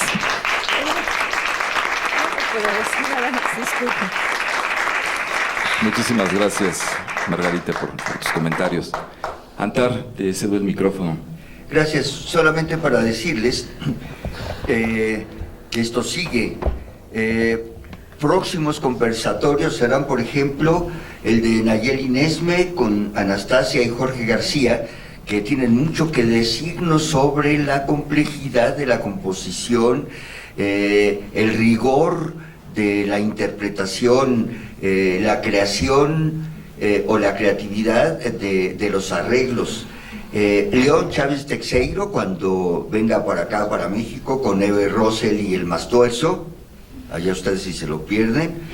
Fernando Morán, un historiador del movimiento acuciosísimo, con Lilia García, que está haciendo trabajo sobre Judith Reyes, y Ricardo Pérez Monfort, un queridísimo compañero investigador también de la canción popular. Estamos embelezando a Eduardo Langagne, Ricardo Yáñez y el Guillo Velázquez para que nos vengan a hablar de la vinculación de la música con la parte literaria. Estarán los rupestres, estarán los roleros, en fin, tenemos conversatorio para rato. Y decirles, por ejemplo, para cerrar, de otras iniciativas que siguen, aunque no han tenido un campo fértil, por decirlo de alguna manera, porque el campo fértil de la nueva canción es cuando los fregadazos están a la luz del día, pero compositores u organizaciones como el Comité de la Canción Necesaria o como una iniciativa que está corriendo por ahí del Archivo General de la Canción. En fin, están pasando cosas interesantes y ustedes tienen que estar pendientes. Gracias también a la Fonoteca y al Político. Valdría la pena hablar sobre el Comité Mexicano de las Notas. Una mesa para eso, claro, con Julio. Gracias, Antar, muchísimas gracias. Vamos a... Sí, claro, sí. Vamos a cerrar con la participación de Francisco Madrigal, por favor. Yo algo muy cortito nada más, porque me interesa más escuchar a lo del público, si tienen algún comentario, alguna pregunta. Quiero terminar nada más con una frase o algo que la gente muchas veces dice, porque siempre ha habido alguien que dice: una canción no va a cambiar las cosas, una canción no va a ser una revolución. Y siempre ha habido alguien que conteste: sí, pero nunca ha habido revoluciones sin canciones. Sí. Muchas gracias. Muchas gracias.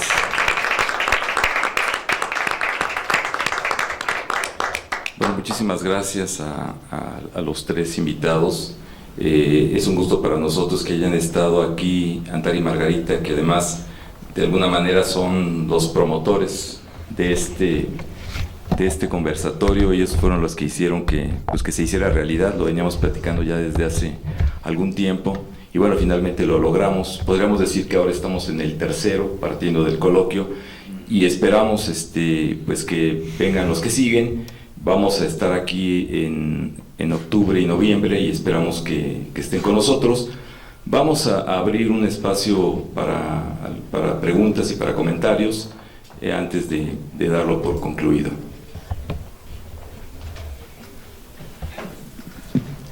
No sé si alguien quiera comentar algo. Nayeli.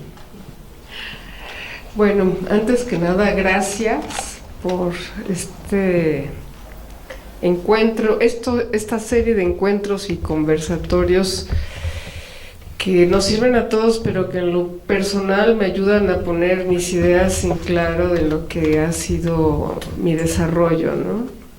Lo que pienso.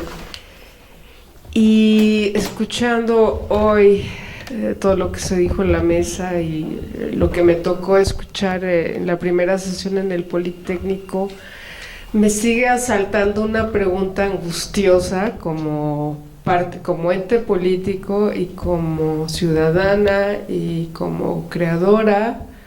Suena mal lo de creadora, creadora musical, digamos. Y es que hablamos de que la política, la canción política se enfrenta al abuso del poder, porque el poder puede usarse para bien o para mal, pero el poder para joder a los demás.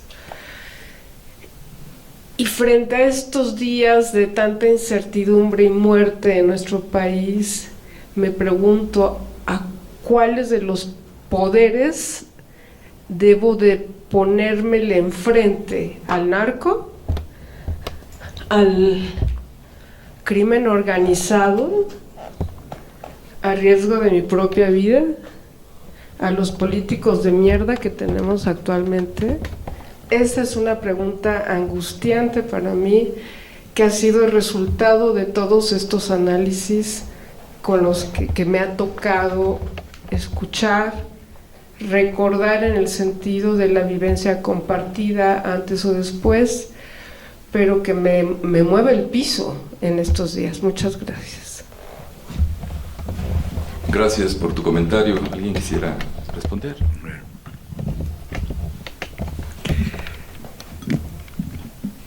Que cada quien escoja a su enemigo. Hay muchos, pero no es de hoy, es de toda la vida. Hay alguna visibilización más clara en estos días, pero es ese conjunto de poderes que sirven para fregar al otro con el que tenemos que estar o contra el que tenemos que estar. Hay una complejidad que no quiero abordar, pero en estos 5 años últimos han pasado cosas distintas que en los años anteriores. Y nosotros podemos estar más o menos de acuerdo con algunos cambios que se han dado desde el poder formal, pero lo cierto es que allá, en el poder formal, en el Partido Comunista, en el Partido Socialista, en el movimiento sindical, en el movimiento campesino, donde haya una gandalle de poder y un abuso de poder, eso es lo que tiene que connotar la canción política. Como también lo hace con la familia, con la canción de Eso de jugar a la vida de Ballesté, que habla cómo la familia se había convertido en un templo y el comedor y todo lo demás, como Se va la vida compañera, que es un testimonio de... Es decir, ahí en donde haya imposición, agandalle, atropello a la democracia, exclusión, xenofobia, de donde esté y con quien sea, contra eso hay que estar. Y ese es el enemigo visible, a veces más visible que otro. A veces los que fuimos educados en una formación machista y patriarcal, decimos cosas aberrantes, ¿no? Y decimos, ah, caramba, ¿no? Estoy antagonizando con aquello que digo, que pienso. Hay una frase, y con esto voy a terminar, que se pensaba que era muy padre, muy bonita, ¿no? Detrás de cada gran hombre hay una gran mujer. Ah, te cae. Detrás de cada... Y así estamos llenos. Bueno, contra eso hay que estar. Siempre con una visión autocrítica y aprendiendo cada día de las cosas, ¿no? Así que no vas a librarte de ese conflicto nunca, jamás. ¿Alguien más quiere participar? No, yo le quiero decir algo, nada más una cosa muy sencilla. A mí como lo dice Nayeli, a mí también de repente me atacan muchas de estas cosas. La conclusión que yo he sacado es que no me puedo dar el lujo de que estas angustiosas preguntas de en qué lado me pongo, por dónde voy, no me puede desmovilizar. A lo único que no tenemos derecho es a desmovilizarnos, primero. Y segundo, un granito de arena. Aportar un granito de arena.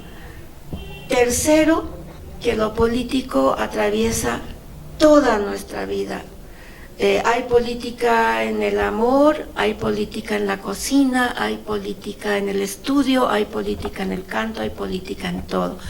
Entonces, al menos a mí, quizás tramposamente, me ha un poco calmado y me ha permitido que tengo que estar movilizada siempre, que nada me desmovilice y que nada me quite la esperanza de que las cosas cambian y seguirán cambiando hasta después de que yo me muera y haya otras generaciones. Eso te diría, Nayeli. Gracias. Okay. Por allá alguien quería comentar algo, ¿verdad? Sí, hola, ¿qué tal? Soy Igneli, mucho gusto. Bueno, a ver, ¿por dónde comenzar? Recientemente estoy incursionando esta pues emoción que tenía y estas ganas de la música formalmente para mí, ¿no? O sea, básicamente me volví DJ. Entonces, en ese descubrir, ¿no?, de la música me parecía muy interesante hacer un recorrido histórico, ¿no?, desde mi pasado activista con la música, ¿no?, y generar esa relación.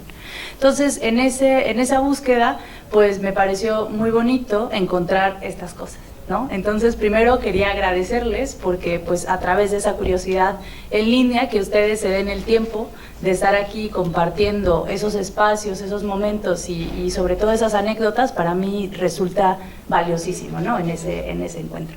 Y bueno, quería preguntarles, porque justo estoy comenzando un programa de radio en una estación independiente que se llama Radio Nopal, Y quería preguntarles si tienen algo que me pudieran apuntar hacia, el programa va de eso, ¿no? Como de la Ciudad de México y la relación que existe entre los movimientos sociales y la música, porque al final la música siempre es una foto de la política, ¿no? Y de lo que sucede. Entonces, yo estuve tomando un montón de notas para poder decir las cosas con esa corrección y con esa historia, pero no quería desaprovechar, pues, para esas dos cosas, ¿no? Si tienen algo que quisieran apuntarme directamente para poder, el libro que me manden, el disco que me pongan, lo escucharé feliz y lo leeré también. Y también si les interesa en algún punto participar y compartir, están completamente invitadas e invitados, ¿no? Por supuesto. Rápidamente, Pancho tendrá que decir cosas. No, lo que pasa es que, bueno, te haremos llegar, estarán de acuerdo conmigo, dos referentes importantes. El libro del Canto de la Tribu de Jorge Velasco, que no sé si conoces, te lo haremos llegar. Y el otro libro de el Canto de la Resistencia, me parece el otro librito donde hace un análisis importantísimo y nos aclara muchas cuestiones y nos llena de información. Y el libro de ¿cómo se llama? El sombrero, el cantor con el sombrero bajo el sol, de Jorge Gasca, que también te lo vamos a hacer llegar, que alrededor de la vida de León Chávez Teixeiro hace un análisis muy interesante, o el cantar del... Beatriz Arce sobre Villanueva. Beatriz Arce tiene cosas, el mismo René Villanueva, el cantar de la memoria, me parece que es alrededor de los folcloristas, pero es decir, hay ya algunas cosas a más de... que si te metes, yo no sé los investigadores cómo lo hacen, pero creo que debe haber una base de datos de las investigaciones que se han publicado y de las tesis de maestría y doctorado sobre la canción política en México. Y por ejemplo, uno último, que se acercó una chica argentina en la UAM Xochimilco, me dice, estoy haciendo una tesis de doctorado sobre, creo que tú la conoces, Modesto, sobre los cantantes argentinos en el exilio. Hay un material maravilloso, además de que todavía puedes entrevistar a Eve Rosel, a Adelfo Sombra, a Modesto López, ¿no? Digo, tienes una cantidad de cosas maravillosas, ya nos cruzamos ahora teléfonos y demás, ¿no? Muchas gracias. Bueno, también te invitamos, perdón, a que vengas a la Fonoteca Nacional, a que consultes el acervo. Aquí hay muchos materiales que tienen que ver con todo este movimiento, con toda esta corriente.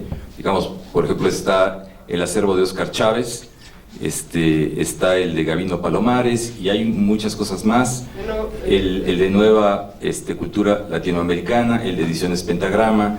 Hay mucho material donde tú te puedes basar para conocer la música. Y estamos también por publicar un micrositio dedicado a este movimiento en la nueva versión de Musiteca, que muy pronto se va a dar a conocer. Entonces, bueno, también hay ahí algunas cosas que te van a ser de utilidad. Sí, claro. Sí, adelante. Aquí pueden pasar por favor el teléfono, perdón, el micrófono. Acá hay otro comentario, por favor. Nos van a hacer una llamada. Buenas tardes. Primero que nada, agradecer infinitamente la presencia de ustedes. Para que quede bien grabado.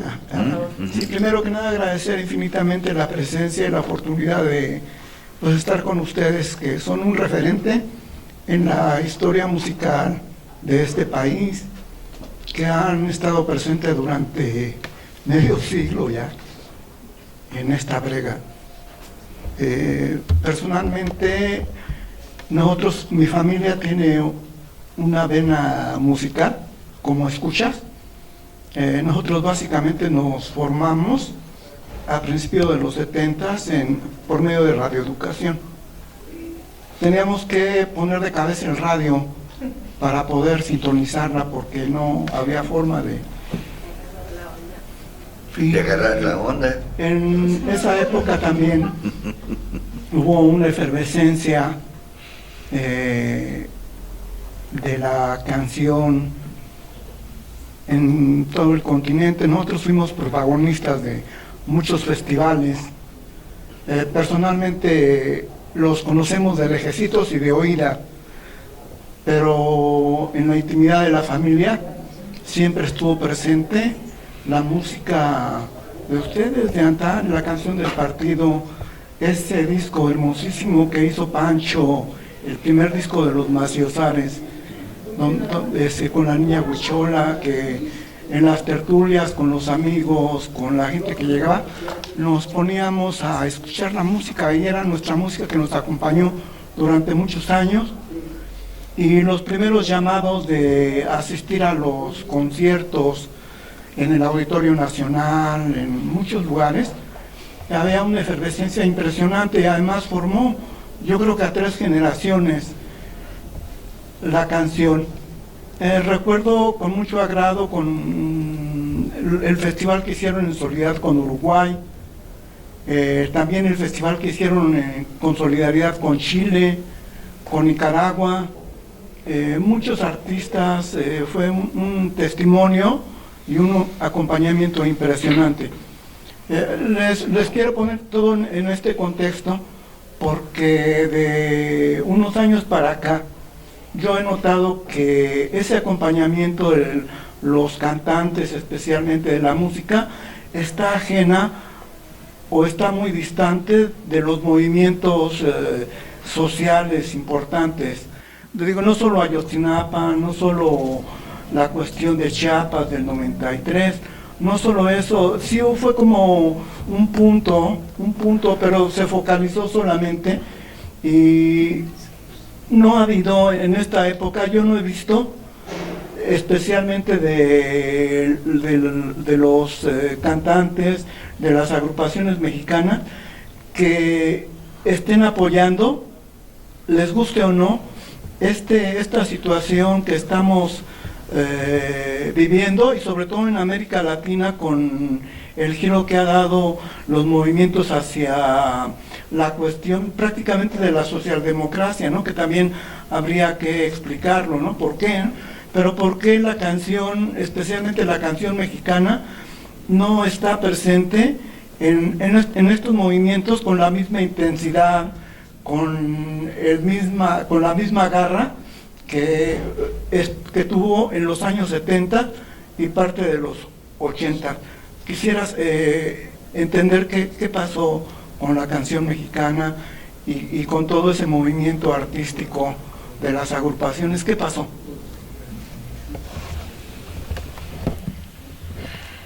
¿Puedo comentar algo? Sí, supongo que sí. Claro que sí. Creo que lo que faltan son canales de difusión, porque efectivamente, como mencionabas tú, Antar, hay mucha gente que está haciendo canción política, o que estamos haciendo canción política desde los distintos ámbitos de las corrientes musicales, pero no tenemos canales de difusión y somos todólogos. Tenemos que componer, escribir, difundirnos, y no alcanza. Eso es todo. Gracias. Sí, Perdón. Ya. Es una sensación que compartimos. Es una sensación que compartimos. Cuando el Comité Mexicano de la Nueva Canción casi desapareció de un día para otro. ¡Fum! Desapareció. Por eso es tan importante el estudio de los especialistas, que vengan y que digan cuáles son, el manual de Harnecker, cuáles son las condiciones objetivas que han generado que estos procesos se den de esa manera y no se den en estos tiempos. ¿Qué es lo que pasa? ¿Qué es lo que ha generado que no haya esta presencia tan importante como en los 70? Pero lo que sí les debo decir, de veras, es que la cantidad de compositores sobre la canción política que hablan de pequeños movimientos en las colonias, en los barrios, en los pueblos del interior, existen y se las ven negras para componer y para cantar, ¿no?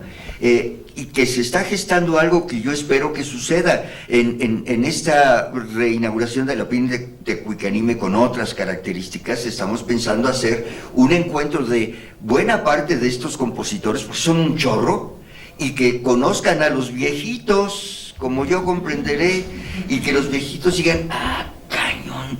Porque además hay una diferencia importante. Yo no sé qué estudió Pancho. ¿Qué estudiaste, Pancho? A mí lo que más me interesaba era la literatura. Yo quise, más que la pintura y más que la música, yo quise estudiar literatura, pero por algún motivo no pude entrar a la Facultad de Filosofía y Letras y me tuve que meter a la Escuela de Artes Plásticas y ahí me hice pintor y músico. Pero si se fijan, cada una de mis canciones es una historia corta, es un cuento corto. Entonces yo empecé a escribir haciendo canciones. Entonces, pero eso es lo de menos. A mí lo que me interesa es lo que tú decías. Yo creo que eso hay que preguntarle a los jóvenes. Nosotros tampoco teníamos dónde. Cuando empezamos no teníamos dónde. También andábamos cantando en los sindicatos, y incluso en las obras, con los albañiles, que a veces nos corrían porque decían, estamos comiendo, hombre. Pues, sí, fue muy difícil, fue muy difícil. Además, ahora... si comparamos, hay mucho más libertad de expresión que cuando nos tocó a nosotros. Entonces yo creo que los jóvenes son los que se están atrasando un poquito ahora.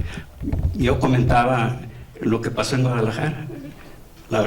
Todo el movimiento se fue diluyendo porque las canciones ya no tienen fundamento, ya no tienen ese mensaje, esa sustancia que tenían antes. Pues, entonces ahora les da por componer canciones de amor nada más porque creen que van a entrar a la radio y que porque allá en la radio se van a hacer famosos. Yo pienso que a los jóvenes es a los que les hay que preguntarles eso. Gracias. Bueno, Pancho. yo creo,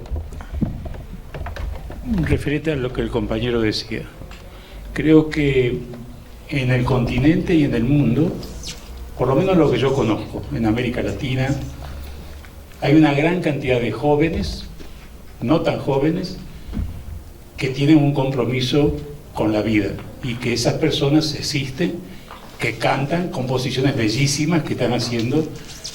Es llamativo la cantidad de mujeres con un nivel artístico y de contenido político que está jugando un papel en estos momentos en América Latina,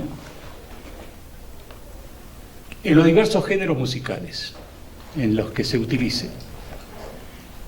Pero hay un problema. Creo yo que a lo largo de estos años los que controlan los medios de comunicación se han hecho más poderosos. Son los que en estos momentos forman el gusto de la gente, como lo formaron siempre. Ellos son los que determinan qué se escucha en las radios, qué se ve en la televisión. Si ustedes ven, esto no existió ni existe en la televisión, esta música. Únicamente se acuerda, en el caso de México, de la música mexicana para las fechas patrias, y ponen el mariachi correspondiente. No te van a poner un guapango, no te van a poner una chilena, no va a aparecer nunca eso, excepcionalmente. Estos grandes medios de comunicación juegan un papel ideológico en las poblaciones muy importante que no es asumido ni combatido por los que tienen cierto poder, porque son parte de ese poder que forman los medios de comunicación. Cuando alguien se pone contento porque ahora puede consultar las plataformas digitales y adquirir los discos y las canciones en plataformas digitales, ¿quiénes son los que pueden adquirirlo? Aquellos que tienen un poder adquisitivo en primer lugar, que tienen las computadoras para acceder. Es decir, tienen que depender de eso. ¿Y qué va a comprar? Va a comprar los que escuchan la radio, los que escuchan la televisión, lo que se difunde y publicita. Nuestra música en estos momentos está al fondo de la tierra. En la multitud de ofertas que hay en los medios de comunicación, las plataformas digitales, nosotros no existimos. Es más, No existe en las plataformas digitales la clasificación adecuada de los géneros musicales o de la música que uno quiere elegir. Por ejemplo, si yo quisiera elegir música en lengua, quiero que en son, vamos a ponerlo en lengua otomí, yo no puedo, no hay búsqueda de música en lengua otomí, no existe, está borrado de la historia. O música en lengua purépecha, no existe. Existe la canción, como le llaman ellos, la canción general, no sé cómo es, bueno, genérico. Eso por un lado. Por otro lado, si a esto le sumamos que tenemos gobiernos en nuestra América Latina y en México muy especialmente, cuyas direcciones de cultura, cuyos gobiernos no asumen un compromiso adecuado para difundir esta música, sino que forman parte de ese plan de exterminio del pensamiento artístico y de la ideología de lo que va a escuchar la población, es terrible, porque fíjense ustedes, estos gobiernos, diputados, senadores que nos gobiernan, ¿qué escuchan? ¿Nuestra música? ¿Leen nuestros libros? No, están preocupados por el poder, están preocupados por otras cosas y jamás van a escucharnos, no van a poner un disco nuestro porque van a escuchar lo que dicen las radios.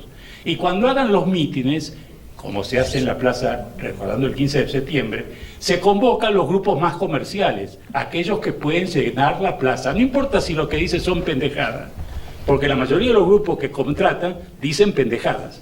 Son grupos terribles, comerciales, que no aportan nada a la humanidad. Aportan la diversión, pero para divertirse yo no tengo que ser además contribuir a lo que ya los grandes medios de comunicación difunden. Entonces acá hay una política cultural que no existe, primero y fundamental, no existe una política cultural, existe el culto de los gobernantes de turno. Según el gusto que ellos tengan es lo que va a funcionar. Y esto funciona de arriba para abajo y de abajo para arriba. La Secretaría de Cultura de este país y de otros países, si no asumen el compromiso adecuado que tiene que tener, no solamente con la música, sino con la cultura de este país, la cultura que contribuya, se habla de una transformación, se habla de la cuarta transformación. ¿Qué transformación está ocurriendo en lo que nosotros hacemos? Nada, absolutamente nada. Se nos maltrata, crean condiciones peores que las que estaba con el gobierno del PRI. A los artistas se los maltrata, no se los cuida, no se le contribuye a que enriquezcan y tengan posibilidades económicas para seguir desarrollando esta tarea que juega un papel ideológico fundamental en la lucha de las ideas. En los tiempos que vivimos, lo fundamental es la lucha de las ideas. La batalla ideológica hace tiempo que se desató en el mundo. Es una batalla ideológica, si nosotros estamos ausentes de esa batalla ideológica, perderemos todas las posibilidades de que un gobierno popular y democrático siga existiendo en América Latina y en el mundo. Esta es la realidad, es lo que yo creo. Gracias, Modesto. No sé si tengan algún otro comentario. Si no, pasamos a despedirnos. Nosotros, bueno, antes de irnos quisiéramos dar algunos agradecimientos, hacer un par de comerciales. Quiero agradecer a los compañeros de la Dirección de Promoción y Difusión de aquí de la Fonoteca Nacional, que son los encargados de la producción, por su apoyo. Gracias a Ana Lidia Domínguez Ruiz, a Mirna Castro, a Oriana Hernández, a Rubén Olvera, a Julio Rojas y a Emilio Hidalgo por todo el apoyo que nos han dado. También quiero agradecer a los compañeros de difusión cultural del Politécnico, a Carlos Ruiz, que son los encargados de la filmación de este encuentro, Carlos Ruiz, Carlos Alberto Camacho y Diego Rodríguez Cisneros. Muchísimas gracias por su apoyo. Muchísimas gracias al público por estar aquí. Les agradecemos muchísimo su participación, su asistencia, y quisiera pedirles un último aplauso para nuestros invitados, por favor, por su participación.